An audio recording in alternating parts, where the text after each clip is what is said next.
प्रेम से श्री सद्गुरु महाराज की जय। श्री सद्गुरु महाराज की जय। श्री सद्गुरु महाराज की जय। त्रैलोक पावन प्रातः स्मरणीय अनंत श्री विभूषित परमराध्य सद्गुरु महाराज के पाद पद्मों में कोटि कोटि बार नमन। पूज्य महर्षि दल बहादुर जी महाराज के चरण कमलों में कोटि कोटि बार नमन। सत्संग में आए हुए सत्संग प्रेमी महान भावों, माता एवं भक्तिमती बहनों, सबों के अंदर विराजमान परम पिता परमात्मा को कोटि कोटि बार नमन। हम लोग आज इस साप्ताहिक सत्संग में उपस्थित होकर के आज ये साधु की महिमा सुन रहे हैं। साधु की क्या महिमा है? साधु किसे कहते हैं? शास्त्र में आया है, साधनुत सर्वान इंद्रियान यह स साधु। जो सारे इंद्रियों को बस कर लेता है वही साधु कहलाता है।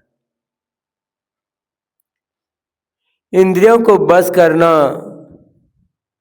बड़ी मुश्किल है, और जो इसको बस कर लेता है वह साधु कहला जाता है। भगवान कृष्ण से अर्जुन पूछते हैं, हे प्रभु, चंचलं ही मनः कृष्ण परमार्थी बलवद दृढ़म् तास्यहं निग्रहं मन्य वैरेषु दुष्करम। कहा, हे प्रभु, मन इतना चंचल है, इसे काबू करना बड़ा मुश्किल है।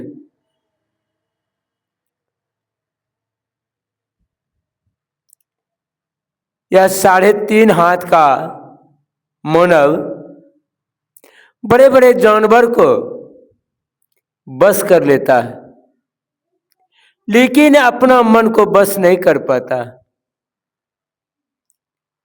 भगवान कृष्ण अर्जुन से कहते हैं, अर्जुन, यथा सिंहो गजो व्याघ्रो भवे दृश्य सैने सैने तथैव वायुरंथा हंति साधकम। हे अर्जुन, जिस तरह हाथी, सिंह, बाघ धीरे धीरे काबू में आता है, हे अर्जुन, उसी तरह तुम भी मन को धीरे धीरे काबू करो। अंकुशेन बिना मतो यथा दुष्ट मत गजः अध्यात्म विद्याधिगमः साधु संत्रेव च वासना संप्रत्यागः प्राण स्पंद निरोधनम युक्त शांति चिद्य के। भगवान कृष्ण अर्जुन को कहते हैं, अर्जुन, जिस तरह मदमस्त हाथी को बस करने के लिए अंकुश की आवश्यकता पड़ती है, ठीक उसी तरह ये मन को बस करने के लिए साधु का संग करना पड़ेगा, ध्यान साधन करना पड़ेगा,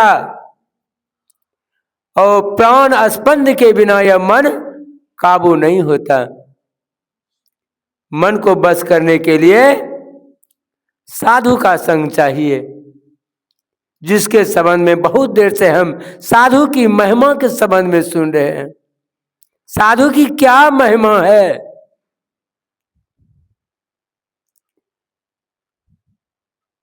गुरु वशिष्ठ मुनि और विश्वामित्र मुनि, विश्वामित्र मुनि गुरु वशिष्ठ मुनि से कहते थे, मुझे महर्षि को, ब्रह्म ऋषि को, लेकिन गुरु वशिष्ठ मुनि ने कहा, तुम महर्षि लायक नहीं हो। इस कारण से गुरु वशिष्ठ मुनि को विश्वामित्र मुनि ने स्वपुत्र को मार दिया था।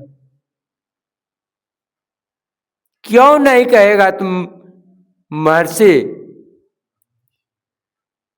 देखिए, एक साधारण सी बात को लेकर के कितने बड़े काम किए विश्वामित्र मुनि ने कि स्वपुत्र को नाश कर दिया। फिर भी गुरु वशिष्ठ मुनि ने ब्रह्म ऋषि नहीं कहा।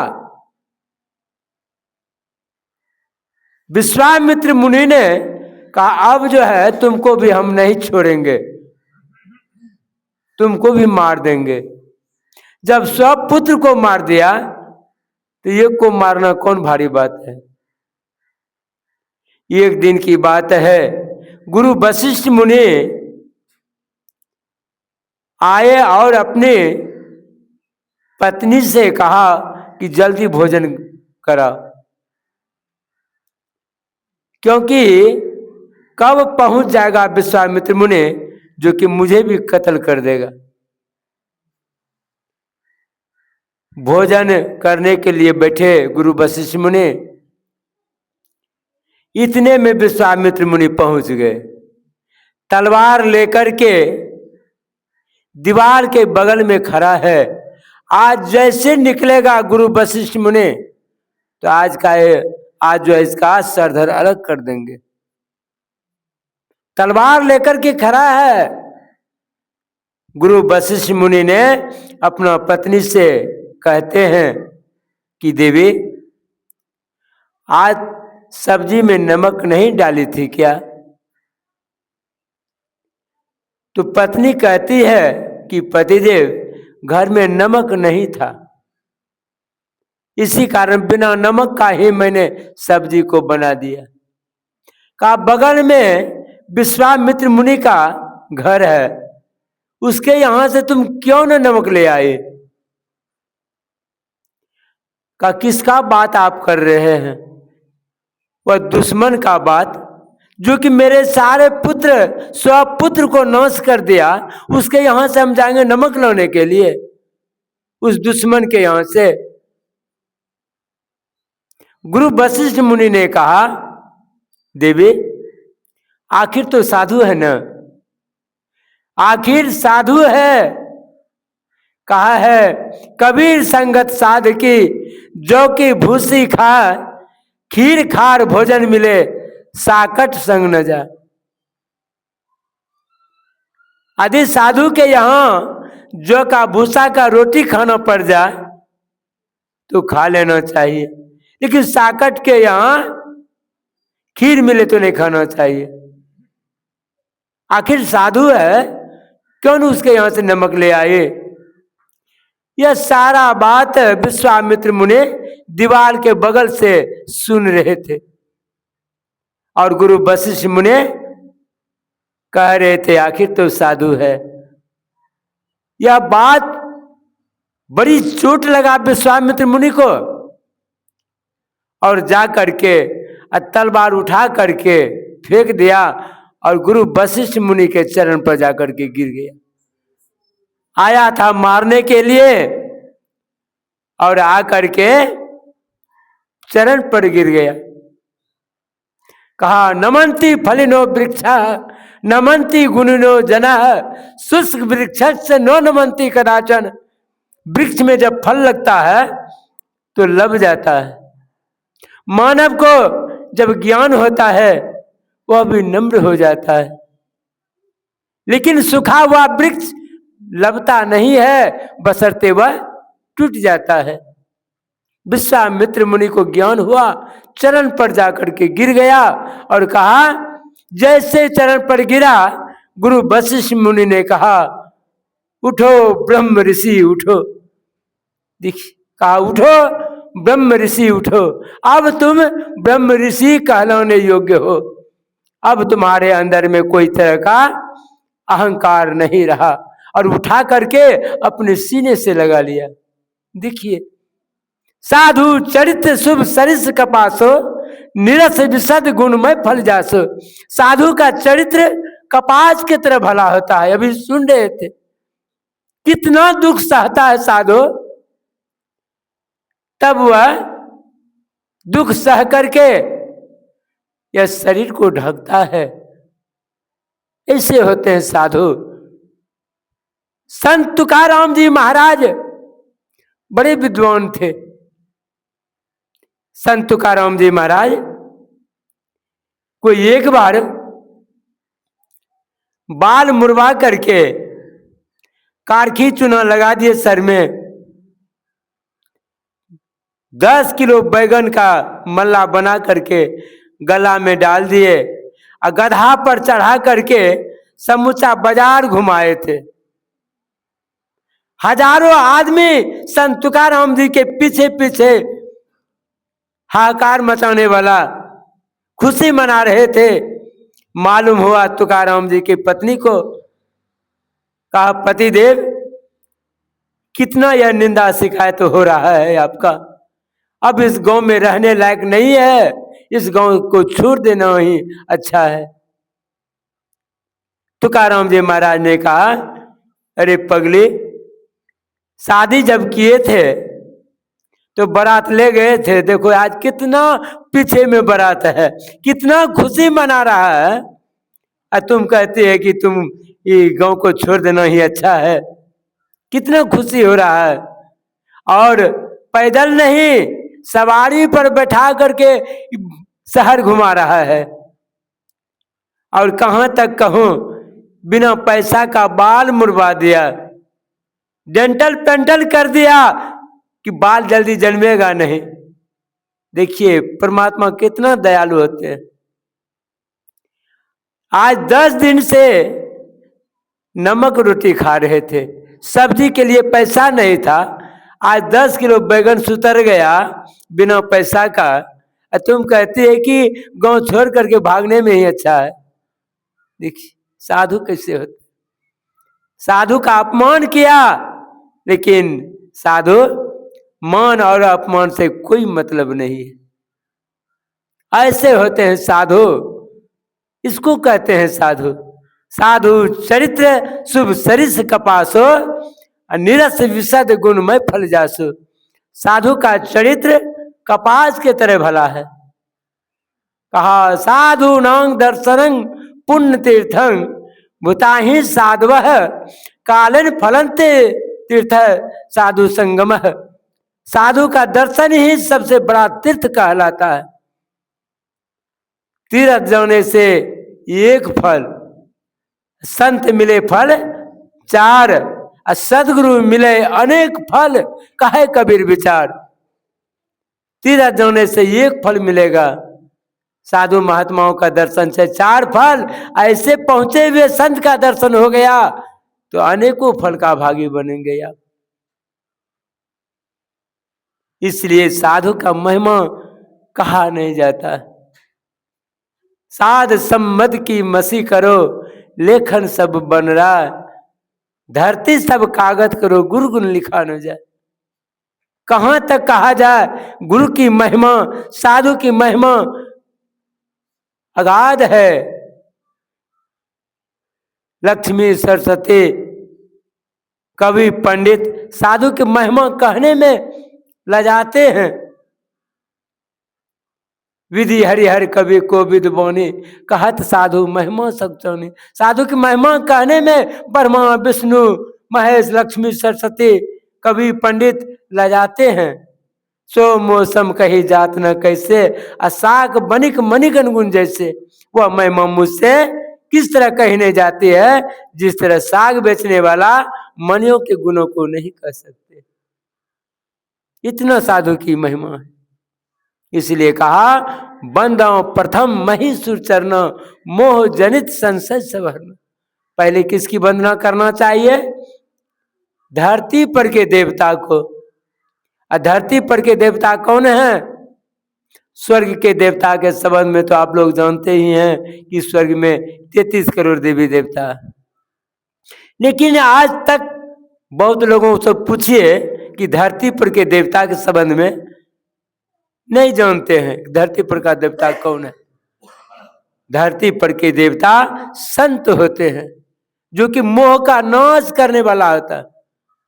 मोह जनित संशय सवर्ण। संशय को दूर करने वाले होते हैं। ऐसे संत की वंदना करते हैं। जो सही पर दुख छिद्र दुरावा, बंदिने जही जग जसु पावा।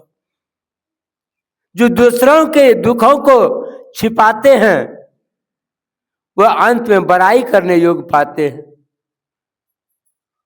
एक संजोग बस एक विधवा औरत संजोग बस गर्भवती हो गई। गांव में हाहाकार मच गया। प्रतिष्ठित आदमी था। वो प्रतिष्ठित आदमी ने कहा मुझे बचा लो। अब क्या करेगा? प्रतिष्ठित आदमी एक गांव का है। उस गांव में एक साधु रहते थे। कहा साधु का ही नाम लगा दिया जाए। साधु का नाम लगा दिया। गांव में पंचायत बैठी। पंच में कहा क्या बाबा आप यही सब करते हैं? तो बाबा जो थे सर को झुका लिए।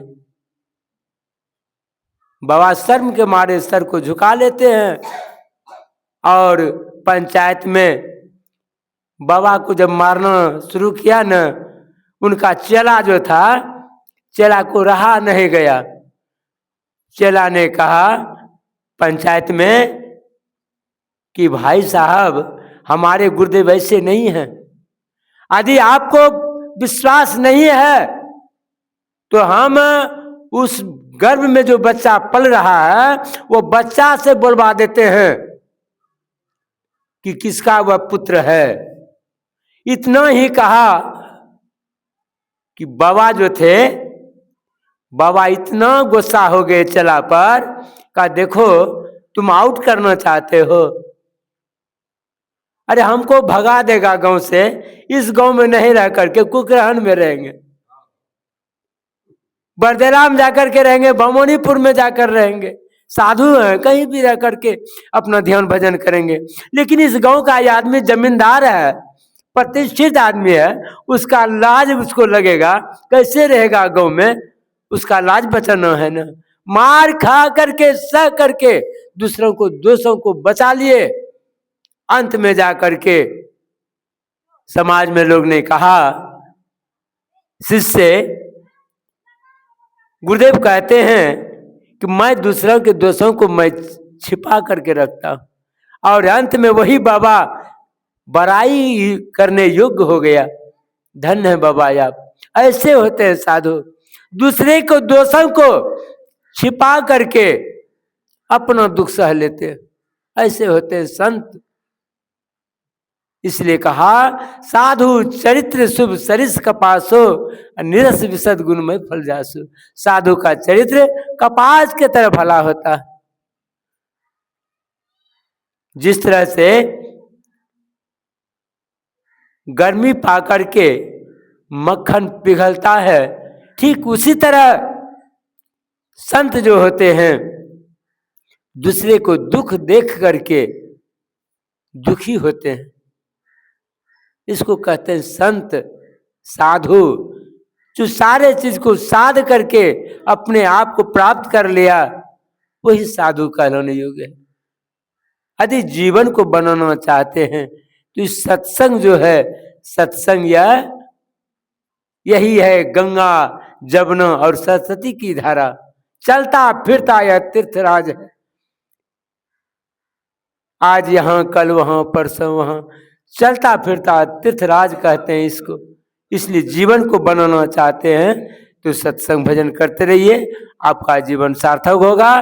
बोलिए प्रेम से श्री सद्गुरु महाराज की जय।